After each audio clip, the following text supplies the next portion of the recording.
Hi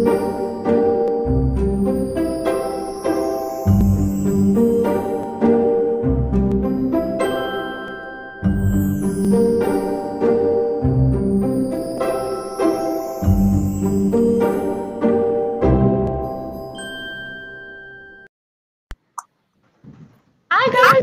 Hello there. You're on mute. You're muted. I don't know how that happened. Hey guys, welcome back to the Maker Meetup. It is episode 5. We are officially over a month in, and we are all so excited. We have a really exciting topic today that we think is going to be really exciting and informational for all you guys. So we're going to start out with some very brief introductions. My name is Ronnie Langley at rll.designs, and I'm Haley. Hi, guys. Hey, guys. I'm Annie from Annie's Art Studio. And I'm Kelly from Kelly Belly 62. And this is the Maker Meetup, and we're so happy to have you guys. So before we start anything else, if you guys already saw all the stuff up on our stories, you know that today we're talking about the many jobs of a maker, and like the subcategories to that are pricing and business responsibilities and the balancing act between life and work. But before we get into that, we have a very exciting maker spotlight to share with you. And guys, this week, there were so many contributions, and we had, I mean, girls, back me up here, we had such a hard time choosing.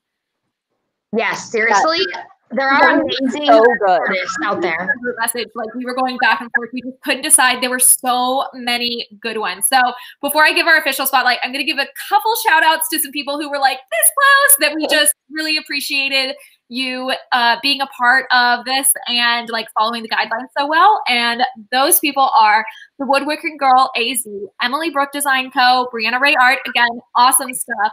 Mocha Resin, Sparkle and Ice, and Brian Yamashita officially launched his business. He started an art brand and he printed out logo stickers. So we are proud of you. Congratulations to good job, Brian. To all the other people that engaged with us. We seriously love looking through the hashtag. It's so much fun. I love it. But without further ado, our main spotlight for this week is Claire Resin Creations with her incredible M&M tray made with, and we've got a video of it that we're going to show you right now.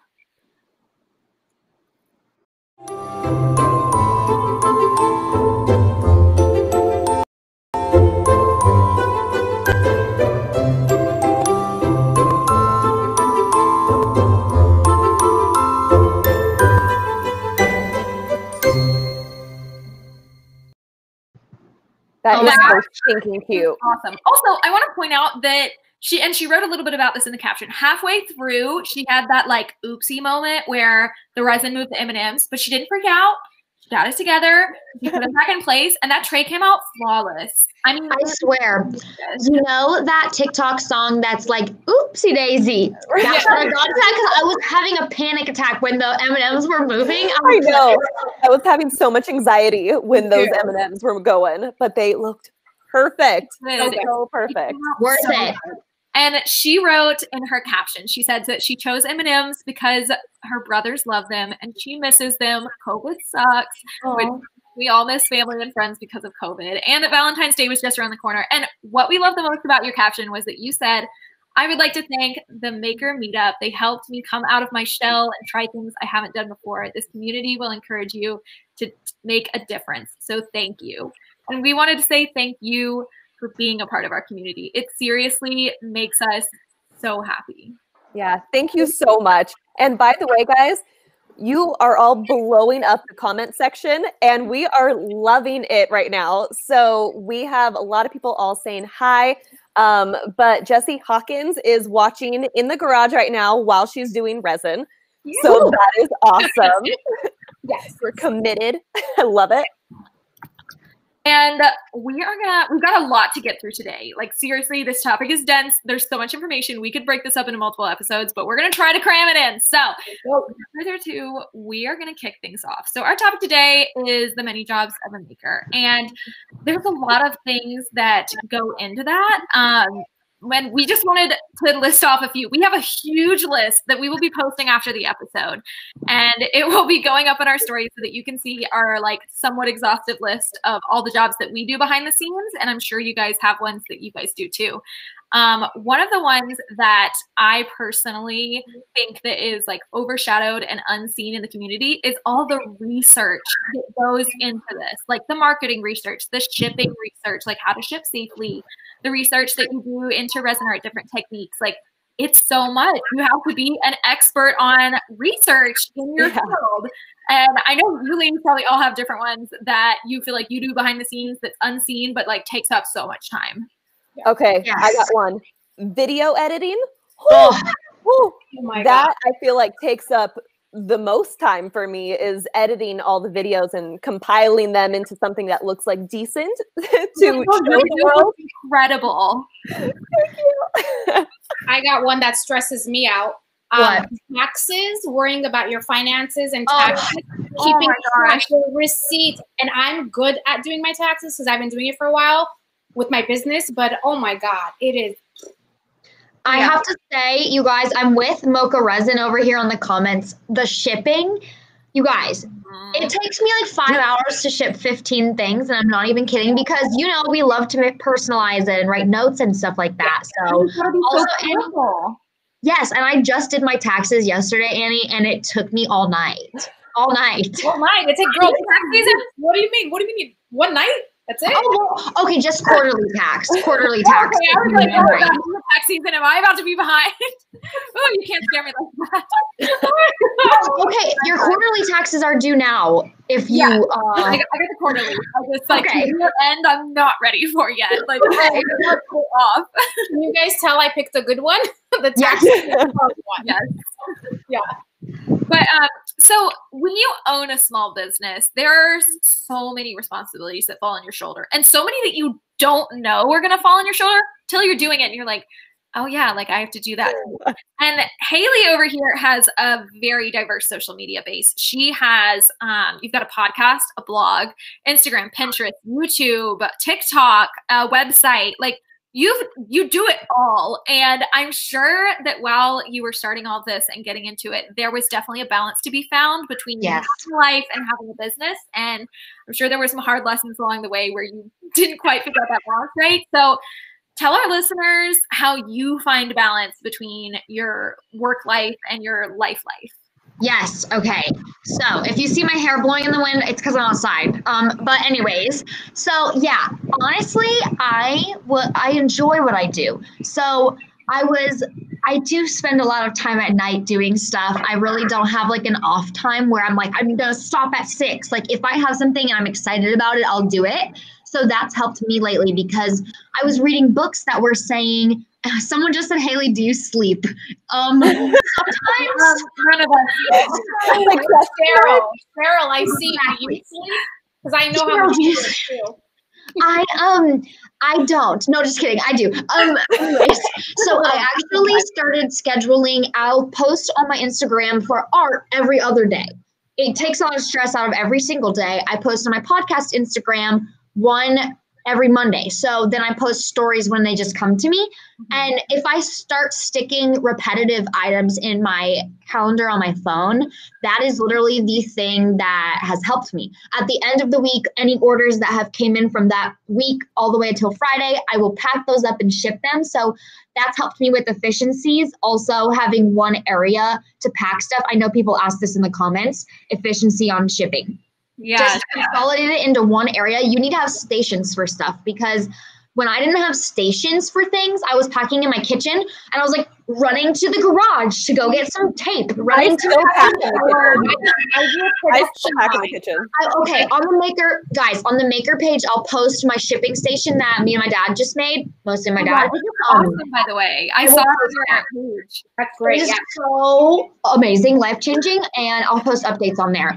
But and then podcasting, actually, Kelly is going to be on my podcast, the next episode that's coming out this month. I just back things out. So if I'm planning on, I want to do something, I schedule it for 2 or 3 weeks out so that I'm not putting everything into 1 week when I think about it. So backing out. Kind of schedule. Yes. Also, really quick, wanted to mention, guys, your comments are blowing up. We love it. And Andrew, I didn't see his last name, mentioned something about pricing. That's our last segment of today, so stick around. We're going to be talking about it. And Jessica said that working out of the house is so difficult. Now, Pleasant Room, we all have worked out of the house before, and I know, like, and still do. Still are, yeah. So I still do too. We get it. It's hard. Yeah. Guys, by the way, for shipping, if you make your everyone was saying, have a certain section, but also create a production line, kind of like how everything in a row of what you need. It makes things so much easier. Yes. And then go ahead. Everyone really likes my dad, guys, by the way. I'd like to just say my dad is Instagram and TikTok famous, by the way, and he hates me for it. And I just wanted to say, we're getting a ton of questions. So we're going to do a quick Q&A at the end to kind of just like bullet through those and try to cover as many as possible. So still send them now if it relates to the topics we're talking about. And if it doesn't, wait till the end. We will throw in a Q&A for you guys. So Haley has to balance with the schedule. And I love that. I admire that. I don't. I'm a very chaotic person, so I struggle with the schedule. But Ani, Kelly, how do you balance work and life? It has just melded together into one right now. So you say? A work life. We just talked about this in our group chat. We just said this week has been like nuts, and it's freaking Tuesday. We can't even keep our heads straight. Yeah. You know what? It's kind of one of those things that you just have to make time in between, you know what I mean? And make sure communication is key too. So me, I work with Mop Epoxy, so I'm in communication with them. If I'm, have to go outside and sand something, I'm letting them know. Or with you guys, we were talking about the Maker Meetup today. I was like, y'all, I'm sorry that I've been MIA. I'm doing this and that. And so sometimes that helps because at least everyone kind of knows what you're doing and you can kind of wrap your head around it. I feel like I started out making time for work, and now I have to make time for a life. Does anyone don't say no to the fun opportunities you get. If someone's like, hey, I'm going to the beach for today or whatever, and you work for yourself and you can just set the sanding down for a second, just do it. You're not going to regret it. I promise. This is the thing. No matter what comes your way, if you're bombarded with things or something fun comes up and you stop something for a second and go on, everything that's in your list, you're going to have to do. So worry about one thing at a time, prioritize, and don't stress. You're going to have to do it. Eventually, you're going to get to all of it. Just calm down.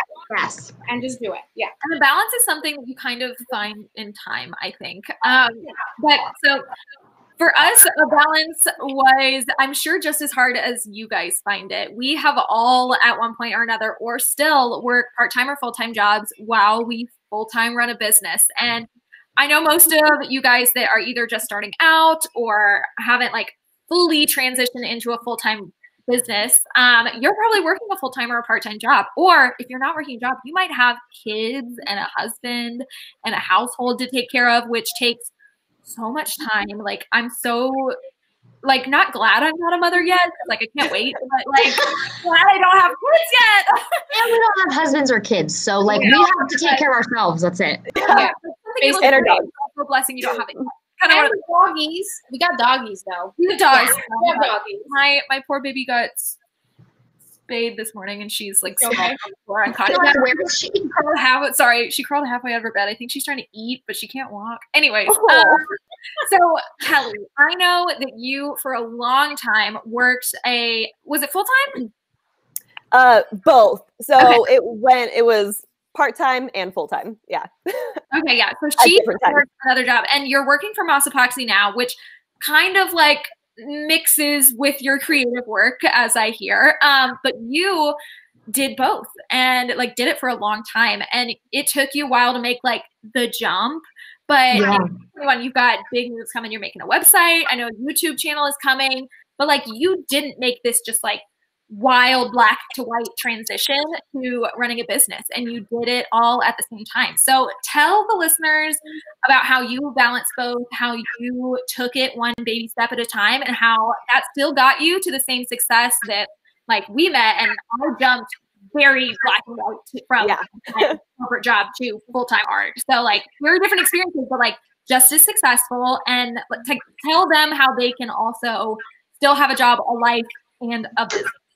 Yeah. So I think the main thing is you need to kind of do what you feel is right for yourself. So first off, before I answer your question, I want to ask all of the viewers right now, what jobs, if you are working part-time, full-time, what are you doing along with your art that you're currently doing right now? We would love to hear your jobs as well. And I just saw that Allie Kaler asked, was it scary to take the plunge art full-time? Yes, it was terrifying. I went from a full 9-to-5 corporate job with a salary where I got a guaranteed paycheck in my bank account every 2 weeks. And then from one day to the next, I was not getting those checks, and I was just trusting myself with a full-time business. It was terrifying. And if you please know that that's normal.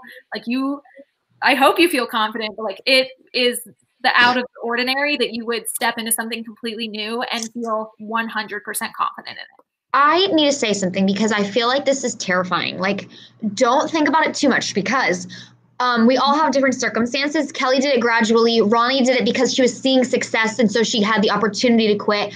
Annie, I want you to tell me your story in a minute, but I got laid off, and so I had no choice. But what kept me actually sane was, and don't judge this because I don't judge this, was the fact that I could be an Uber driver if I needed to. I could be a shipped grocery deliverer if I needed to. Like, there's so many things that I still can do on my own time and make money if for some reason this isn't starting to go very well. And so please just don't be scared if you do get laid off or if something bad happens and you do want to take a leap, but you're still really scared. You can do those little jobs and still make time for making a little business. I don't know. Yeah. Also, like, don't have to try to like not ask for help if you need it. If you get in a tough spot, like Haley's dad was in severe need of a new truck, and she reached out to the art community and got like way more than enough to get him a new car. So like, if you guys get laid off because of COVID, because of other circumstances, like feel free to reach out to family, friends, and your community, because the internet can be a really dark place, but it can also be a really giving place. Yeah. Yes. And to kind of circle back to give you a little backstory. So I worked at a ceramics painting studio for a little over 7 years. And I was working at that place right out of college. And I absolutely loved it. I got to teach, I got to create, I got to have a lot of fun with customers, and I loved my job. And I started doing acrylic pouring and epoxy just for fun. I had in no way, shape, or form I was thinking about creating a business. So that was kind of my mindset going into my art. I didn't think about it becoming a business, but then people were starting to get curious and asking how much things were and would I sell things and would I create things. So I really just kind of like slid into the art world and selling things. And I was happy with that. I was happy with not having the pressure of like trying to maintain like a small business as well as my job and everything. So I kind of just had the mindset of, you know what, I'm doing this for fun. And if someone would like to purchase it, awesome. So I love that. It's like another situation for your ego or like your emotional investment in it, where it's like, if someone buys it, yes. If someone doesn't, that's okay. I'm doing it for me. Exactly. And that's exactly what it was, because really when I first started, it was like therapy. It really, I was using that because I was going through a lot of stuff and it was helping me. But yeah, and also everyone in the comments, oh my gosh, we have so many teachers, we have personal trainers, social workers, dog grooming. Oh my dog. We have so many amazing people on here right now. Someone that's at a dentist's office. Like, I feel like there's the resin world and the maker world is so diverse with so many people that do so many different things. It's so incredible. I love it. I feel just like Kelly was saying, like how like art is like was therapy for her. I think it is for a lot of people. And when I started my YouTubing and teaching people, people will come up to me and say, like, why do you show your secrets? Why do you tell people how to do things? Like, don't you want to just make that on your own and sell? And I was like, no, I want I want people to learn and make art, and it's therapeutic, and I love that. It's like you can have a community. Yeah. And okay, really, really quick, what was your job during when you started your business or whatever? Technical writer. Haley. You're on Wait, mute. you're muted. You were frozen, and I was like, who? Okay, I was a technical writer when I started my business. Haley, what were you doing? I was a United States retail marketing coordinator for Costa Sunglasses. I was a marketing and graphic designer for Comic-Cons all across the US. And Kelly. I was doing ceramics. We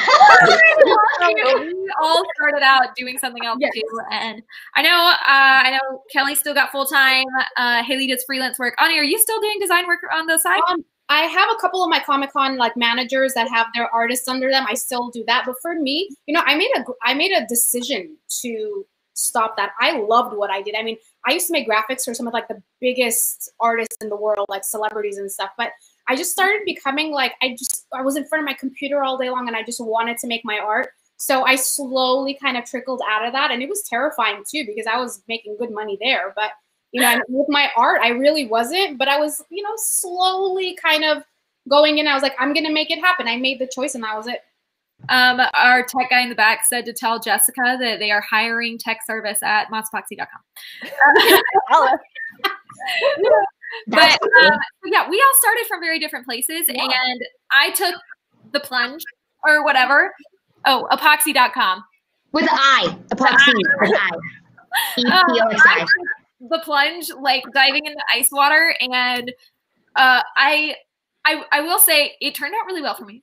But I will also say that it isn't the path for everyone. Please don't take your like very stable life and be like, risk it and just meet yourself into a business. I don't recommend it. And please don't come into my DMs if you do that and fail. But I'm not recommending anything. Keep your stable jobs. We're advocating that you can baby step your way to a business and you can do it at the same time. You can, in fact, have it all. Like they say you can't have it all, but you can, as long as you manage your time well and keep boundaries between personal life, business life, you know, salary, job, family. As long as you can maintain it all, like, do it. Okay, I have to say, Courtney, I love Courtney that just commented. Yes, she's my favorite. Courtney Wilson. I'm obsessed with her, okay?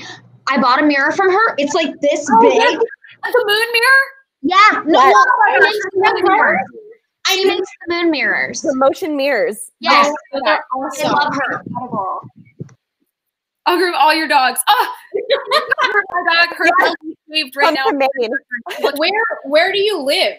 Can you guys comment and let us know what like cities? Yeah. Really. Yeah. I'm from. I know Kelly and I are from Los Angeles. Haley's in Florida. Yeah. I'm in North Carolina, Charlotte. Yeah. Where are you guys? Let us know. Tell us in the comments where you are. And while you guys are putting down some states and cities, we're going to pass on the next question to Ani. And I know this was what some of the people were waiting for. So we could literally do an entire separate episode on this, and we probably will in the future. But it just ties in so well with all the other jobs and responsibilities that we would talk about pricing our art.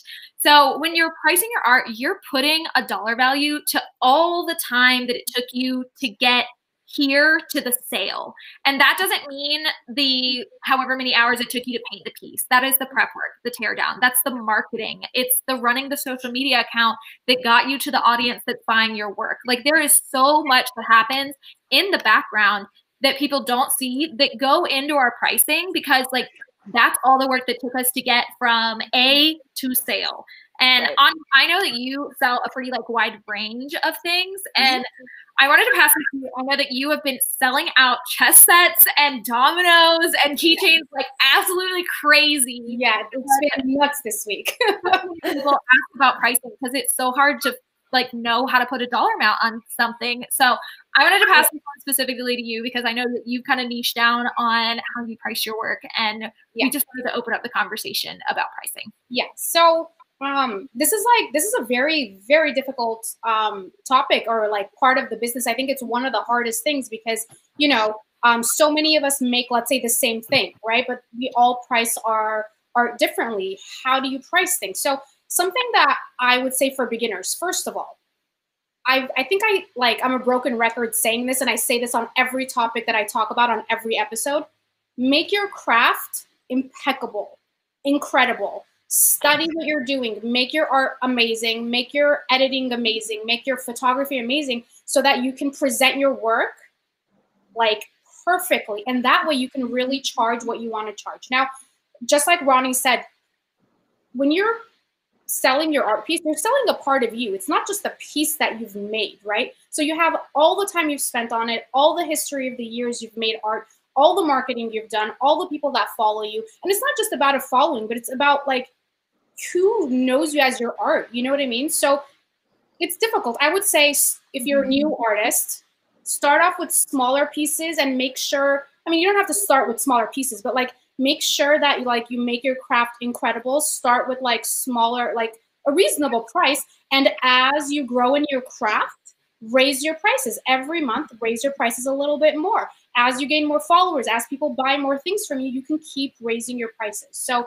but also don't undervalue yourself. Like just because you make something and people think it's too expensive, don't bring that price down. You find the audience that will buy your pieces. The amount of people that come to me or to all of us and say, that's too expensive. How dare you price your pieces like that? No, you don't go into Target and say, this is too expensive. You know, so find your audience and you will find them. So definitely go into a sale with the confidence that the price that you're putting on it is the price that you're worth.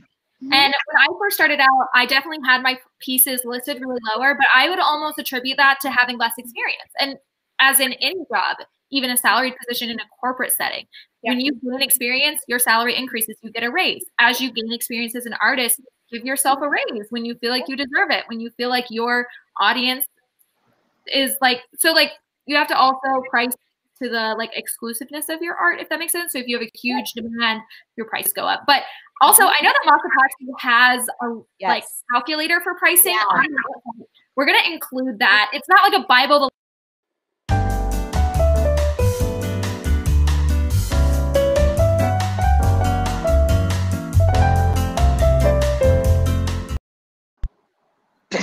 So cool. Very brief. Our tech guy is on top. Matt, our tech man, so good. So if you want a more in-depth look at that, they have it on their website, and you can scroll through and kind of like play with the different things that you factor into it. It's just kind of a place where you can take material costs and markup and time spent and have like an easy calculator for setting out. But I know we've all got our own like equations that we do our prices with, and I would encourage everyone. So when I first started out, I did my first bid on a larger project, and the person came back to me with screenshots of the products that they thought I was using in it, and they told me my prices were way too high for the material cost. And the fact of the matter is that I won't ever price my work on material cost. It will be included in the calculation, but I'm never going to charge like just a little bit over material, because that's not how it works in any other business. And I'm definitely not going to devalue myself enough to say that whatever it costs to make it is whatever I'm worth. So don't let someone back you down off a price. Come in with confidence. Price it to what you think you deserve for the piece that you've made. Don't let anybody bully you.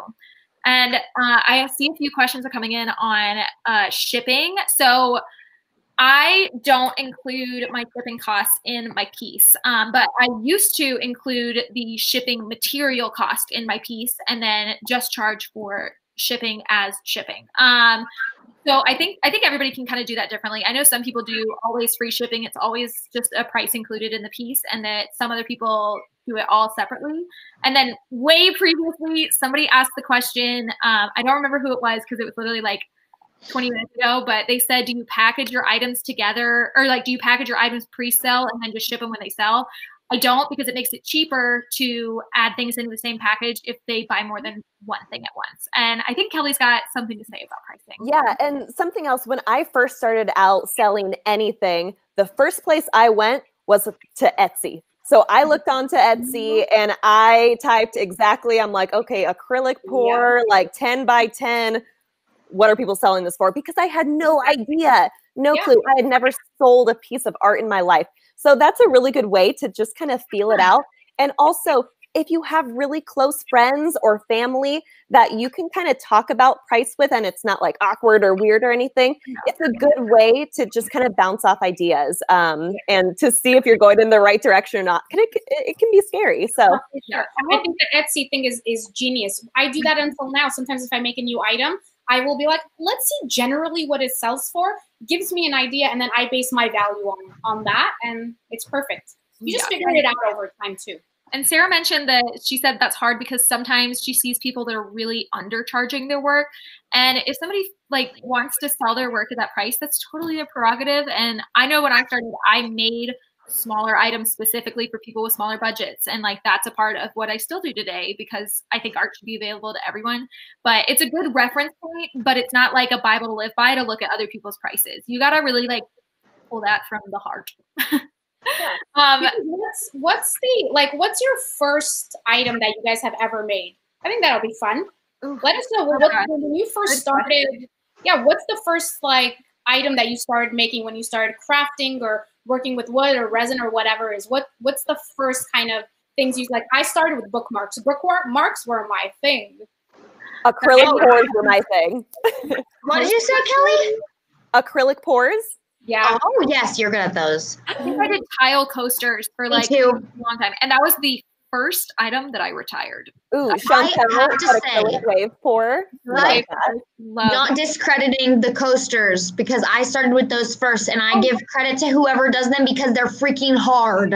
They are just tiny scale is so difficult. Cheryl said painted t-shirts. We got keychains, tumblers.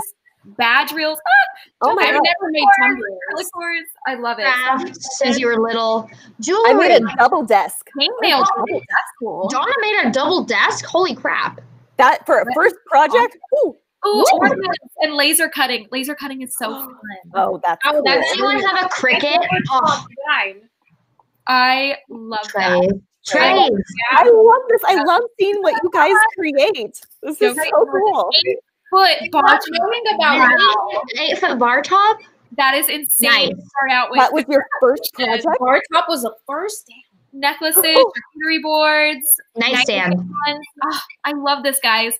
Okay, glasses. Run out of time. We're gonna circle it back to the beginning where I promised you guys a Q&A and fire in those questions that you had before that we missed because we'd love to answer a couple of them before we log off for tonight. And we'll pick some good ones. And also, we are going to be announcing our giveaway winner at the end. We have been looking at your comments the whole time and picking out some of our top commenters who've been engaging with us. And we're going to be picking one of you for the end for the free resin. So it'll be announced at the end right before we log off. All right, let's see if we have any questions. To follow the theme, Mini Jocelyn Maker, how do you ladies juggle being the maker, seller, and marketer? Clumsily. Especially with a lot of anxiety. It's not easy, and I think we all don't know the correct way to do it. We're just like trying to hold on like to a freaking line underwater while we're diving. Like that's how I feel. It's not that bad, you guys. That was descriptive. I swear this week it's been like that for me, you guys. I think that this is a good one that you take baby steps where you just like it's a process that you learn as you go. And if you're ever wondering about something that you're like, how do people do this? Google it. Like usually Google has a blog that answers the question. You guys, YouTube. And I use Splice and iMovie. Oh, also, I use iMovie. At night, like, okay, so the reason I can't sleep sometimes is I'll have ideas go bouncing around. Every night, just sit down with your notes on your phone and write out your ideas. Like just dump words into your phone. It'll get everything out of your head onto paper, and you'll be able to sleep at night, and you'll have reminders for the morning. So that's what I do. I love a comment about how to get brand sponsorship. I think that will be a great one to actually do a full episode on with sponsorship and marketing and everything like that. So I am literally going to be writing it down so we can talk about that. In much more depth. I saw, oh gosh, somebody asked a question and it just, they disappear so quick. I dream my ideas too, Chantel. Yeah, she says, oh my gosh, I literally dream up my ideas. I sleep with a notepad and write them down in the middle of the night. That was from Chantel. I have a notepad in my shower. I got a notepad that goes in my shower for Christmas. And it's amazing. No way. It's so great. It's waterproof and it's amazing. And I write in it all the time because that's where my ideas come from. How many times have I told you guys that I think in my sleep? Apparently, how many times have I told you guys that I think in my sleep or ideas come to me in my sleep? I do it too. All the time. So apparently it's not just me. Like when you're sleeping or right about to sleep, or like I think you're calmer. Every dream I have ever had, every night I remember and I write them all down, and they're like, I can make a book one day because they're weird. I love that. I saw that someone, I think Levi asked what revenue point I switched over from working to just being full-time business. And it was like the absolute bare minimum I can eat and have clothes on my back was when I made that transition. But it wasn't that I was making the bare minimum and I thought it would stay there. It was that I was making enough to get by, and I knew if I committed my full time to it, I'd be making way more than that. Like my situation specifically, not for everyone's situation. Like I had enough confidence going into it that I knew that the only limitation I had was that I wasn't putting everything into it. Do you want me to say one too? Because I was forced. I got laid off. Just kidding. I was actually going to quit anyways, but I had zero plan. I was too scared to quit. And I had my mindset. I was like, a week from now, I'm quitting. That day I got a meeting and I got laid off, and I was like, okay. I'm scared, and believe in yourself. I know that's cheesy, but be confident and just know that there's little odds and ends jobs that you can do if you have to do it. And yeah, you might have to work at the grocery store or whatever. Heck, I worked at the grocery store. It's not that bad. It's actually fun. But you can still do other stuff, and it's not a stressful job. I worked at Harris Teeter, and it was the worst experience of my life. Really? I think it was fun. Teeter gave me clinical depression in high school. I hated working there. Now, granted, my parents were currently getting divorced during that time, so that might have to do with it. I don't know if it's the grocery. Annie, what did you when did you make this jump, or are you still doing Comic-Con stuff? I do a little bit of it, but honestly, again, you don't understand how much I love designing graphics for like Comic-Con, like marketing material. I was doing banners and billboards, and like I remember in Philadelphia, we have one of our biggest shows with Wizard World, and I made their pole flags. And the city of Philadelphia actually sent me 4 of them, and I have 4 ginormous flags of like the designs that I made. I love it. I started getting so like anxious just sitting in front of the computer doing the same thing over and over again. And I was like, I just slowly made the decision to get out of it. I still do some for like specific clients where I have a lot of their files that I can't give to them. Like I change dates and do certain things, but it stopped making me happy, even though like, I did it forever. And I made a conscious choice. And just like Ronnie said, it's like, if you do your work well, and you say, I'm going to do this and I'm going to succeed, you will. If you put everything into it. You know what I mean? So I made that choice. It's either sink or swim. It's up to you. So that's what I did. And before it disappears, Jessica asked how hard you've been like backed up. And I assume she meant on orders. And I don't know if we've all had this specific situation. I know Annie probably has currently right now with her chess and domino sets. But I, at one point, got to the point where it was an indefinite setback where there was just no possibility I would ever be able to take all the orders that were coming in at once. So I had to turn away business. And so I'm right there with you, or I was. So I kind of had that too. Every single person, I was getting kind of blown up in my DMs because something went viral, and it was just me still working my other job. And so I just had to stop doing custom commissions at that time.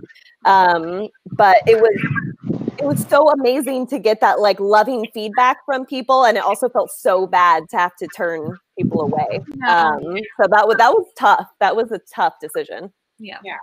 It feels so hard to like let a sale go. Yeah. Like sometimes you just have to. And I also, the comment is long since passed, but I saw that someone asked if they have to register their business to sell on Etsy. And I don't believe that's a requirement, but it is a USA requirement that if your business is making over $400 annually, you have to file a tax return. Yes. So don't let the IRS come and get you. Someone also asked, what was it? It said, how long have you gone without a sale before?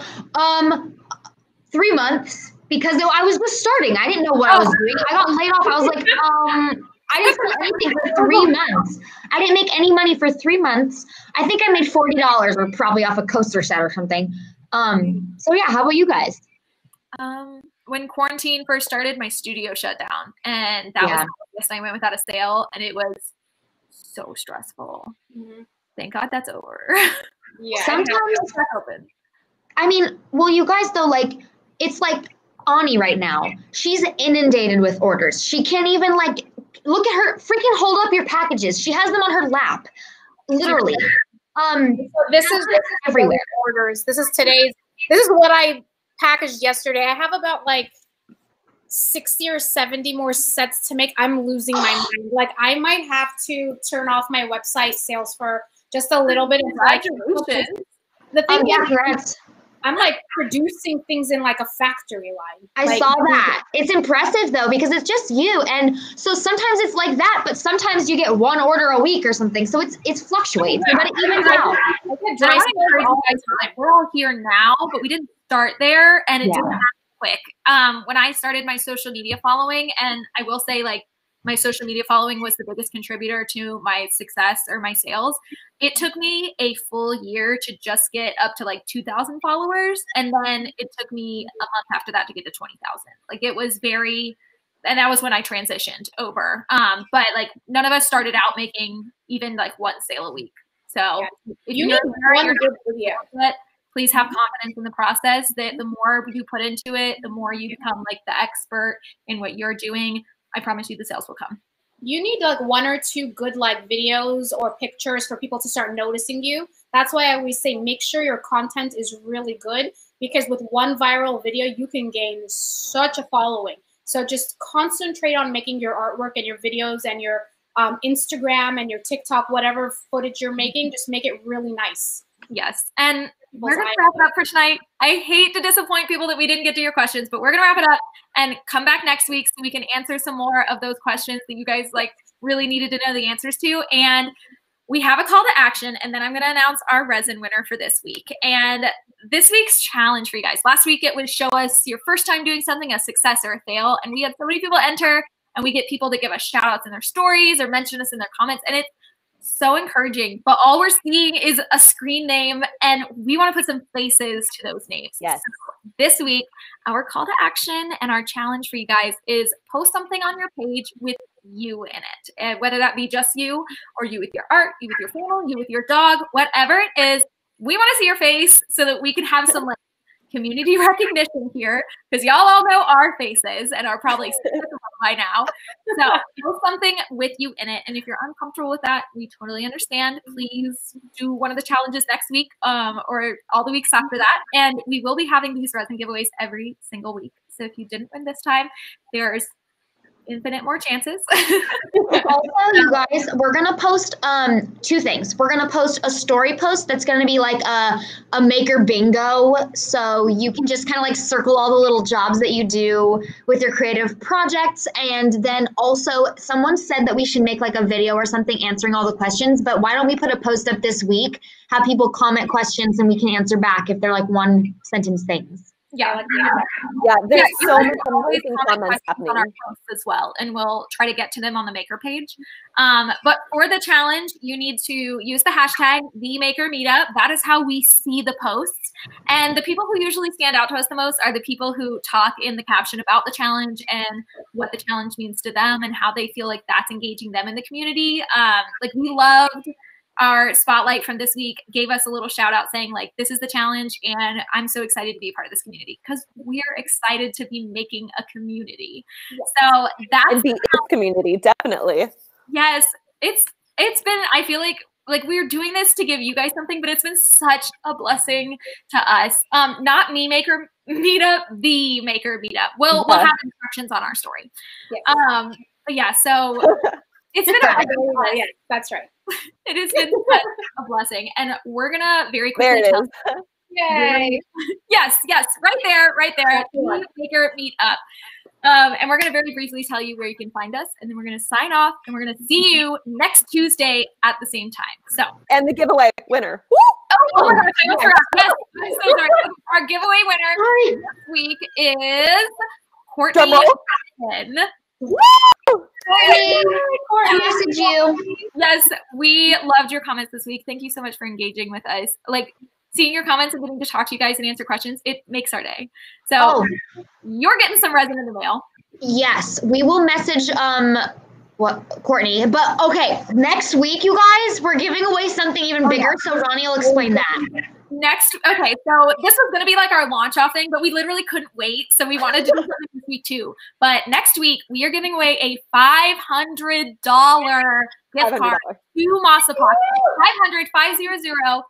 $500 of the resin that you want from the Masapaxi website. That could be Deep Pour, that could be Art Pro, Tabletop, Flag, LTD. Yes. It could literally be whatever your heart desires. It is $500, and that is going to be our giveaway for next week. So, yes, we got those shot things. Yes. Everyone in the caption or the comments right now is so awesome. They are all congratulating Courtney. So thank you guys for being such an amazing community and being happy for each other. And we are hoping that everyone that's commenting right now will also begin a chance to win, because we will be doing this every single episode. I love you guys. You guys,